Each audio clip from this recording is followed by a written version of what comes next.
Kumusta mga kanaisi? Welcome back sa ating YouTube channel, Philippine Noisy. Sa ngayong araw, manonood tayo kung sino nga ba yung top 10 pinakamayamang presidente sa buong bansa. So, ang video to ay mula kay Showbiz Announcement. So, meron itong pamagat na New 10 pinakamayamang presidente sa buong mundo ngayong 2024. Buong bansa yung sinabi ko kanina. Buong mundo pala. So, buong mundo ngayong 2024. Shocking wealth. So, tingnan natin to kasi nandito yung mukha ng presidente ng Pilipinas. Ano? So, tingnan natin kung kasali nga ba siya. So, yun, bago natin simulan, Showbiz Announcement, supportahan nyo yan. Tapos, syempre, kung trip nyo ng mga ganitong reaction video, may kasama kayo manood, huwag nyo na rin kalimutang supportahan yung YouTube channel natin, Philippine Noisy. So mga kanoisy, hindi na natin ito patatagalin pa. Simulan na natin, baka agawin pa ng China. Ganun pa pangkat ng video ito. Top 10 pinakamayamang presidente sa buong mundo ngayong 2024. Shocking wealth. So again, Showbiz Announcement, Philippine Noisy. Like, comment, share, subscribe, start. Sa mundo ay may leader at karamihan sa Start zero. Bawat bansa sa mundo ay may leader at karamihan sa kanila ay Yun. mayayaman. Ano man ang kanilang titulo, presidente, prime minister, sultan, hari o reyna, iisa ang kanilang layunin, pamunuan ng kanilang bansa. Kaya sa videong ito, alamin natin ang 10 pinakamayamang presidente sa buong mundo ngayon 2024. I think yung mga hari talaga yung pinakamayaman kasi grabe yung ano nila.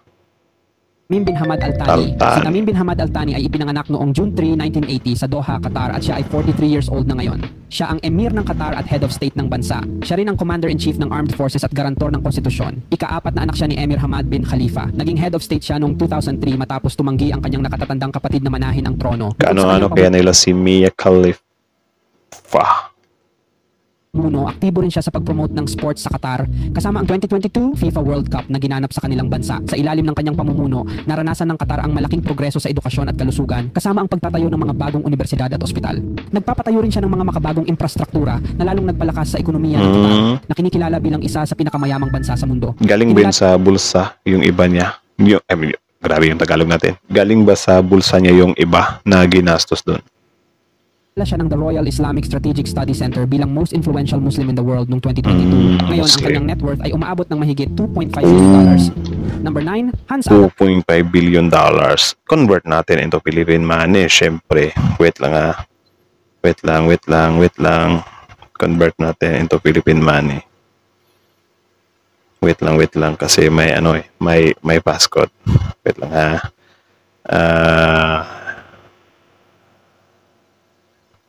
Convert natin yan, men. Convert natin. Wait lang ha. $2.5 billion. $2.5 billion to peso. 100 million pesos. So, yun yung net worth niya. 100 million pesos. Not bad, presidente. II. Si Hans Adam II ay ipinanganak noong February 14, 1945 at siya ang panganay na anak ni na Prince Franz Joseph II at Princess Georgina. Simula 1989, siya ang Prince of Liechtenstein at may mga titulong Duke of Troppau and Jagendorf at Count of Riedberg. Unti-unti na niyang ipinapasa ang kanyang tungkulin sa kanyang panganay na anak, kagaya ng ginawa ng kanyang ama noong 1984. May-ari siya ng banking group na LGT Bank at may art collection na nakadisplay sa Liechtenstein Museum sa Vienna. Bukod dito, aktibo rin siya sa mga proyektong pangkalikasan at sining sa kanilang bansa. Yan yung yan yung pinakamaganda kapag yung isa sa mayaman na tao sa mundo is makakalikasan siya or maganda yung hangarin niya ba. Kasi mostly sa mga mayayaman is wala nang iniisip magpayaman.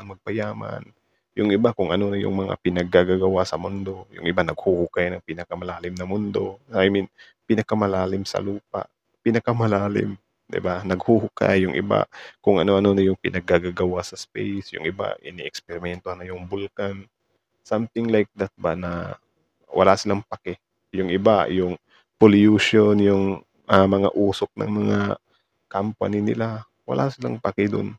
Diba? Yan yung nakakalungkot na porket bilyonaryo ka, hindi mo naiisipin yung sangkatauhan. Ano yun, porket afford mo pumunta ng Mars if ever magkagulo dito sa Earth. Diba? Yan yung pangit Hindi iniisip yung sangkatauhan. modernong teknolohiya at pinapalawak niya ang paggamit nito sa kanilang mga negosyo. Aktibo rin si Hans Adam de Con sa mga philanthropic efforts na sumusuporta sa iba't ibang charitable organizations sa Liechtenstein at sa buong mundo. Ang kanyang pamilya ay may net worth na $7.5 billion at siya mismo ay may personal net worth na $4 billion. Kinikilala bilang isa sa $4 billion. $4 billion to peso. Ay, won pala to. $billion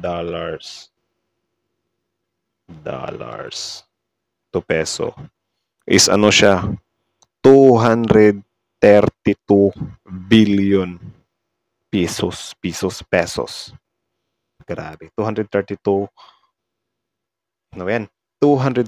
billion 492 million 41,600 pesos. Yamang head of state sa mundo at wealthiest monarch sa Europe. Number 8, Kim Jong-un. Si Kim Jong-un ay supreme leader ng North Korea simula 2011 at leader ng Workers' Party of Korea mula 2012. Ipinanganak siya noong January 8, 1984 sa Wonsan, North Korea. At so yung kanina pala, yung $2.5 billion, ang Philippine net worth niya is 145 billion 307 million 526,000 pesos. Yun yung una. 2.5 billion won pala yung na-convert natin kanina. So, yun, Kim Jong-un. Laki ni Kim Jong-il. Noong late 2010, ipinakilala siya bilang susunod na supreme leader ng North Korea. Nang namatay ang kanyang ama noong December 2011, siya ay naging the great successor. Pinalawak ni Kim ang kakayahan ng North Korea sa nuclear weapons na nagdulot ng tensyon sa United States, South Korea at China. Kilala rin siya sa kanyang extravagant lifestyle kasama ang koleksyon ng magagarang sasakyan at luxury yachts. Si Kim Jong-un Actually, si Kim Jong-un yung isa sa hindi dapat sana pinapayaman kasi puro kabulastugan yung pinanggagamit ng pera niya. Ng mga luxury cars at isang fleet ng private jets na ginagamit niya sa mga state visits. Bukod sa kanyang pamumuno, aktibo rin siya sa mga proyektong pang-infrastruktura sa kanilang bansa, gaya ng pagpapagawa ng mga bagong daan, tulay at mga gusali. Sa kabila ng kahirapan sa North Korea, si Kim Jong-un ay may net worth na $5 billion. Kilala rin siya sa kanyang mga secretive investments sa iba't ibang negosyo sa labas ng bansa na nagpapalago pa ng kanyang yaman. Number 7, Mohammed VI. Si Mohammed VI ay hari ng Morocco. Ipinanganak siya noong August 5 billion dollars is 290 billion 592 million 500,000. Yaman din ni Kim Jong-un ha. Buti hindi niya binuhos talaga lahat yung pera niya sa mga nuclear bombs, di ba? Buti na lang din talaga. 1963 sa Rabat, Morocco at miyembro ng Alawi Dynasty. Naging hari siya noong July 23, 1999 matapos ay hari ng Morocco. Ipinanganak siya noong August 21, 1963 sa Rabat, Morocco at miyembro ng Alawi Dynasty. Naging hari siya Alawi Dynasty. 'Di ba si Ivana Alawi is Moroccan din siya? Correct me if I'm wrong na lang. Grabe, mayayaman pala tong mga Alawi dun. Noong July 23, 1999 matapos mamatay ang kanyang ama. Nagpatupad siya ng mga reforma at pagbabago sa Family Code noong 2010. Nagkaroon ng aligasyon ng korupsyon laban sa kanya, dahilan para magsagawa ng protesta ang Arab Spring. Bilang tugon, ipinakilala niya ang bagong konstitusyon na naipasa sa public referendum noong July 1, 2011. Mayroon siyang business holdings sa iba't ibang economic sector sa Morocco at kinilala bilang most influential Muslim in the world noong 2023. Grabe yung mga Muslim, ang yayaman din nila. Siya sa mga proyektong pang-edukasyon at pangkalusugan sa kanilang bansa. Si Mohammed VI ay mahilig sa sports at sinusuportahan niya ang Moroccan national football team. Siya rin ay isang avid collector ng art at antiques na nagpapakita ng kanyang pagmamahal sa kultura at kasaysayan. Siya ang pinakamayamang hari sa Africa at panglima sa wealthiest monarchs in the world na may net worth na $8.5 billion. Grabe, 8.5 billion. Yaman na. 8.5 billion. 8.5 billion. Search natin, walang conversion into Philippine money. $billion. So, ang $8 billion to PHP is 493 billion 900 million 904,800. Grabe, malapit na siyang mag 500 billion pesos Number 6, Mohammed bin Rashid Al Maktoum. Si Mohammed bin Rashid Al Maktoum ay ruler ng Emirates of Dubai at Prime Minister ng United Arab Emirates. Ipinanganak siya noong July 15, 1949 sa Al Shindaga, Dubai. Siya ay isang Emirati politician at may royal blood at Minister of Defense. Naging ruler siya noong 2006. Karamihan sa kanyang kita ay mula sa real estate at kilala siya bilang prominenteng real estate developer. Pinapalago niya ang ekonomiya ng Dubai na ngayon ay isang global city. Sa kanya, nagkaroon ng gobyerno ng Emirates Airline, DP World at Jumeirah Group. Kilala rin siya sa kanyang pag-promote yung mga, di ba, may mga mayayamang politiko. Kasi dito minsan na ano yung mga kababayan natin na kesyo daw mayaman na yung tao, malabo na daw yung mag-corrupt, something like that. I think hindi totoo yun na malabo na siyang mag-corrupt kasi ang tao wala siyang wala siyang tawag diyan, walang kakuntentuhan ng tao, 'di ba? Kapagka umabot na siya ng bilyon, gugustuhin na naman niyan trilyon. Kapag aabot ng trilyon 'yan, gugustuhin naman niyan, ano ba yung centillion ba? Yung susunod sa trillion. Ay quadrillion pa pala. Gugustuhin naman quadrillion. 'Di ba? Gano'n yung tao. So kung sasabihin niyo na porket mayaman hindi na mangungurakot, may tendency pa rin talaga na mangurakot yung mga 'yan. Though hindi lahat, hindi natin nilalahat sa atin. Hindi naman natin basta-basta nakikita yung mga politiko na nangungurakot 'di ba? Pero may tendency talaga. Sasabihin mo naman businessman 'yan, hindi na 'yan mangungurakot. Yung iba kasi mga businessman pumapasok sa politika para yung business nila malayang makagalaw, 'di ba? Alam niyo yung mga ganyan. Alam niyo na. ng kultura at turismo sa Dubai na nagresulta sa mga iconic projects tulad ng Palm Islands, Burj Al Arab Hotel, and Burj Khalifa. Aktibo rin siya sa mga proyektong pang-edukasyon at pangkalusugan tulad ng pagpapagawa ng mga modernong ospital at paaralan sa Dubai. Si Muhammad bin Rashid Al Maktoum ay mahilig sa poetry at literature at marami siyang naisulat na libro at tula. Ang kanyang net worth ay umaabot sa $18 billion. Bukod dito, siya rin $18 billion. Ang ano ko dito, bakit hindi pa pinapakita si PBBM? So, bilyonaryo din ba yun? Or baka wala si PBBM dito Baka ano lang tayo dito. Na-clickbait tayo. Diyos ko naman. 1, 2, 3, 4, 5. Wait lang. 1,000, million, billion. Oh, trillion na siya. 1,445,935,147,600,000. Grabe, ang laki. Trillionaire na tong si ay isang philanthropist na sumusuporta sa iba't ibang charitable organizations sa UAE at sa buong mundo. Number 5, Salman bin Abdulaziz Al Saud. Si Salman ay hari ng Saudi Arabia simula 2015 at nagsilbi rin bilang Prime Minister mula 2015 hanggang 2022. Siya ay 88 years old at ipinanganak noong December 31, 1935. Kinoronahan siya bilang Prince of Saudi Arabia noong 2012 hanggang 2015. Ilan sa kanyang nagawa ay ang Saudi intervention in the Yemeni Civil War, Saudi Vision 2030 at ang 2017 decree na pinahihintulutan ang mga kababaihan na mag-drive. Siya ang pinakamatandang living monarch at ikatlo sa pinakamatandang living head of state. Paano siya pinakamatanda nilang living monarch sa Enrile natin Lim ng kanyang pamumuno, nakaranas ng malaking pagbabago ang Saudi Arabia sa mga aspeto ng ekonomiya at karapatang pantao.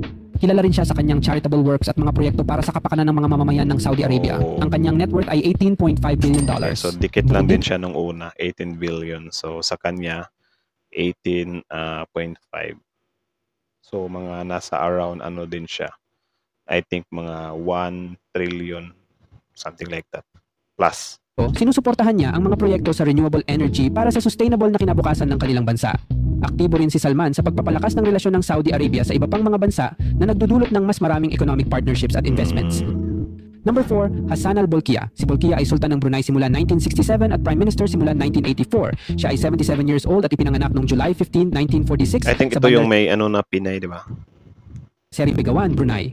Siya ay tinaguri ang pinakamahabang nanunungkulan na monarch at head of state. Noong October 5, 2017, ipinagdiwang niya ang Golden Jubilee o 50th year na pagupo sa trono. Grabe. Ang event na ito ay dinaluhan ng mga leader kasama ang 50th year sa trono. Yan din yung isa sa kinapangit kapag yung politiko hindi napapalitan. 'Di ba? Kasi maaari siyang magtuloy-tuloy 'Di ba? Boring, parang ganun. Okay lang sana kung sobrang ganda ng hangarin ng politikong yan kasi bahalang hanggang matsugi ka, dyan ka na, magsilbi ka. Pero kung, may maraming issue, ang pangit ng ganun na parang hindi na papalitan sa pwesto, di ba? Ating President Rodrigo Duterte. Sa ilalim ng kanyang pamumuno, naging bahagi ng ASEAN at United Nations ang Brunei noong 1984. Kilala rin siya sa kanyang mga proyektong pang-edukasyon at pangkalusugan na nakakatulong sa kanyang mga nasasakupan. Okay. Mahilig din siya sa mga luxury cars at may koleksyon ng mahigit 7,000 sasakyan. Ang kanyang net worth ay $25 billion. Grabe naman tong taong to, 7,000 na sasakyan. Aanuhin niya yun? Anak ng teteng, lugi ka sa rehistro nun? Oh my God. 25 billion. Convert natin. Dollars. to peso. 1,400,000,000,000. My God, grabe, laki. Aktibo rin siya sa pagpapalago ng ekonomiya ng Brunei sa pamamagitan ng mga proyekto sa oil and gas industry. Bukod dito, si Hassan al-Bolkiah ay kilala rin sa kanyang mga philanthropic efforts na sumusuporta sa mga proyekto para sa edukasyon at kalusugan sa buong mundo. Mahilig din siya sa sports, lalo na sa polo, at aktibong sinusuportahan ang mga sports development programs sa Brunei. Number 3. Mohammed bin Zayed Al Nahyan. Si Mohammed bin Zayed Al Nahyan ay presidente ng United Arab Emirates at ruler ng Abu Dhabi. Ipinanganak siya noong March 11, 1961 sa Al Ain, UAE. Anak siya ni Zayed bin Sultan Al Nahyan, unang presidente ng UAE at ruler ng Abu Dhabi. Nang namatay ang kanyang ama noong November 2004, ang kanyang half-brother na si Khalifa bin Zayed ang sumunod na presidente hanggang 2022. Kinilala siya ng The Royal Islamic Strategic Study Center bilang pangwalo sa most influential Muslim in the world noong 2023. Grabe, Muslim pa rin na. Aktibo siya sa pag-push ng mga modernisasyon at economic diversification sa UAE. Mahilig din siya sa sports at sinusuportahan niya ang local football club sa UAE. Ang kanyang net worth ay $30 billion at ang pamilyang Al Nahyan ay... Grabe, 30 billion, anak ng toko. I think 2 trillion na to eh. $30 billion to peso, 2 trillion. 1.7, 1,743 billion. May net worth na $150 billion. Kilala rin siya sa kanyang mga charitable activities at mga proyekto para sa kapakanan ng mga mamamayan ng UAE. Si Mohammed bin Zayed Al Nahyan ay kilala rin sa kanyang mga initiatives para sa sustainable development at renewable energy na naglalayong mapanatili ang kalikasan at mapabuti ang kalidad ng buhay sa UAE. Number 2, Maha Vajiralongkorn. Si Maha ang hari ng Thailand. Ipinanganak siya noong July 28, 1952 sa Bangkok, Thailand. Actually, ano tong presidente na to, parang na ano din siya dati na nagsusuot siya ng crop top, ano. Kaisa-isang anak ni King Bhumibol Adulyadej at Queen Sirikit. Kinurunahan siya bilang prince noong 1972 sa edad na 12. Nang mamatay ang kanyang ama noong October 13, 2016, siya ang humalili noong December 1, 2016 at formal na kinurunahan noong May 4, 2019. Ilan sa kanyang nagawa ay ang medical and healthcare at ang Crown Prince Hospital na nagsilbi sa remote areas. Kilala rin siya sa kanyang mga charity works at mga proyekto para Thailand nga, yung flag. Ng kanyang nasasakupan. Mahilig din siya sa sports at aktibong sinusuportahan ang mga programa yan, sa Thailand na flag yan eh. So sa Thailand siya naging hari. Pag-unlad ng sports sa Thailand. Ang King Maha ay may net worth na $43 billion. Grabe, 43 billion. Sobrang layo niya sa pangatlo. 43 billion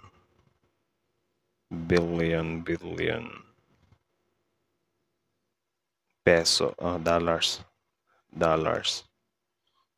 to peso. 2,500,000,000,000 pesos. Grabe, laki. May mga business investments din siya sa iba't ibang industriya tulad ng real estate at banking. Kilala rin siya sa kanyang mga kontribusyon sa larangan ng edukasyon kung saan sinusuportahan niya ang mga scholarship programs para sa mga kabataang Thai. Number 1, dapat Vladimir talaga yung mga mayayaman. Hindi siya dapat pala, nakadepende pa rin talaga sa mayayaman yan kung itutulong nila yung iyaman nila, di ba? Pero mas maganda kung itutulong nila, di ba? Putin. Si Vladimir Putin ay presidente ng Russia at tinaguri ang pinakamayamang presidente ayon sa Forbes list. Si Ipinanganak siya pinakamayaman min. Grabe. Noong October 7, 1952, nagsimula siya bilang KGB Foreign Intelligence Officer sa loob ng 16 years at naging Lieutenant Colonel. Nagumpisa ang kanyang karera sa politika noong 1991 sa St. Petersburg.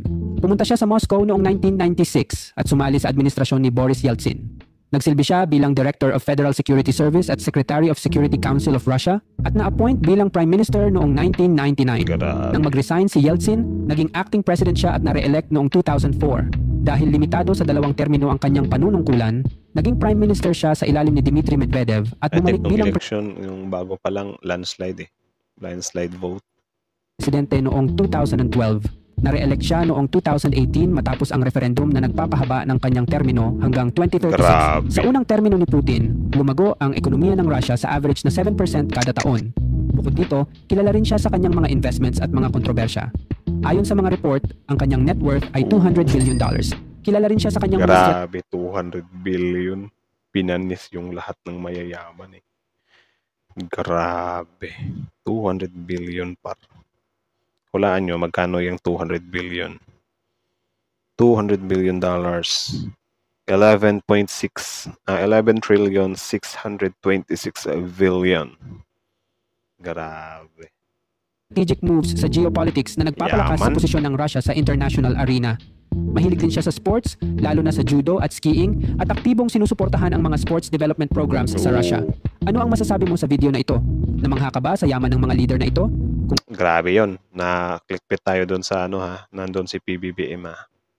Oo, mag-iwan ng komento sa ibaba. Pakilike ang So, yan lang naman pala. Kala natin nandito si PBBM eh. So, but anyways, so yun lang naman. Again, ang video to ay mula kay Showbiz Announcement. So, supportahan nyo yan. Original video link in the description box below. Tapos yun, pag-usapan natin yan sa comment section. Ano? So, bago nyo iwan yung channel natin, subscribe nyo rin yung channel natin, Filipino Noisy. Like, comment, share, subscribe. So, again, Showbiz Announcement, subscribe nyo. Original video link in the description box below. Tapos, syempre, again. So, kaya masasabi nyo doon? Grabe yung yayaman ng mga taong yun. Si Kim Jong-un, mayaman din naman siya. Si Donald Trump, hindi nasali dito. Si PBBM. I think yung net worth ni PBBM is mga nasa around ng ano lang eh. 500 million to 1 billion. Well, hula ko lang din naman yun. So, ewan ko kung bakit hindi nasali si PBBM dito. Search nga natin. Bongbong Marcos. Marcos net worth. Search natin. Marcos net worth. Search natin. Unexplained wealth of Marcos. Estimates the amount Marcos has reportedly acquired in the last few years of the Marcos administration range from 5 billion US dollar to 13 billion US dollar. Uy, malaki din ha. Pero unexplained wealth siya. So, hindi natin alam kung magkano talaga. So, ayon sa Rappler, did this blog correctly state BBM's net worth? 437 million pesos. Vera Files fact check. Marcos net worth, trillions to quadrillions.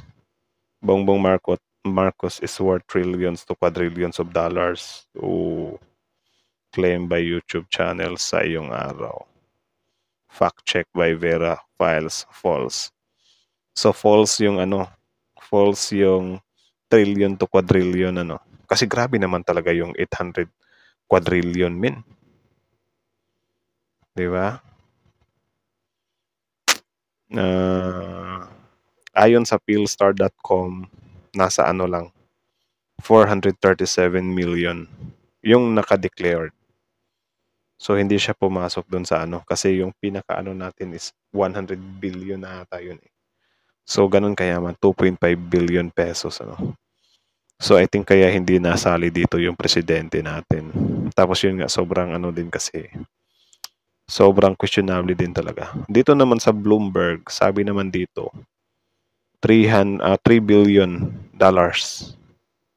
So, na tayong dyan. So, yun lang naman. Kayo masasabi nyo doon, comment down below. So, kita nyo yun kung gaano kayaman si Vladimir Putin, anak ng Teting. Pwede niyang bilhin si Kim Jong-un eh.